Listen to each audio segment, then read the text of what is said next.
Magandang araw. Ito po yung mga paraan para maiwasan natin yung sunog. Ayan. Siyempre po una, kailangan natin laging bantayan kapag may mga nakabukas na kandila. Dapat po hindi natin hinahayaan na may nakabukas na kandila na walang may bantay.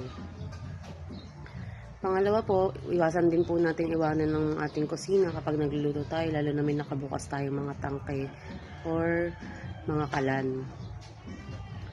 Pangatlo po, regular din po natin linisin yung mga lutuan natin kasi po baka po may mga excess na mantika na tumalsik na pwede rin po mag-cause ng sunog kapag naanuhan ng apoy.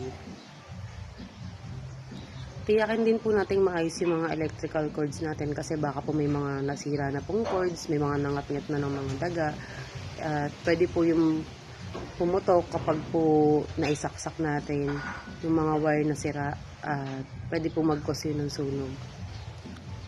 Panglima, kailangan din po natin magkaroon ng fire extinguisher at syempre kailangan po alam natin yung paggamit ng fire extinguisher para in case of emergency magagamit po natin sa sunog.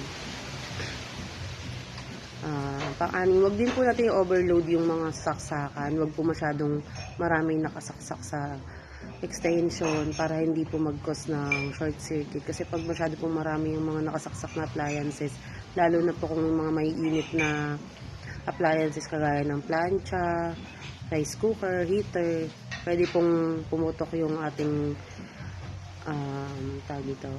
pwede pong pumutok yung ating extension at mag-cause ng sunog. Alamin din po natin yung mga emergency exit, fire exit para po kung sakaling may mangyaring sunog ay may alam po natin kung saan po tayo dadaan. Sumunod din po tayo sa mga fire safety protocols ng ating bahay at barangay. Bantayan din po natin yung mga anak natin at siguraduhin po natin na ituro natin sa kanila yung mga tamang gawain kapag may sunog. Pati na rin po yung mga pag-iingat kung paano makakaiwas sa pagsunog.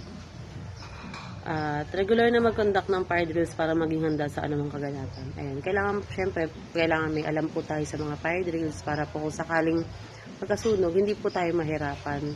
At ituro din po natin yun sa ating mga anak at sa ating mga kapamilya. Ganoon na rin po kung meron tayo sa trabaho, kailangan regular po natin alam yan.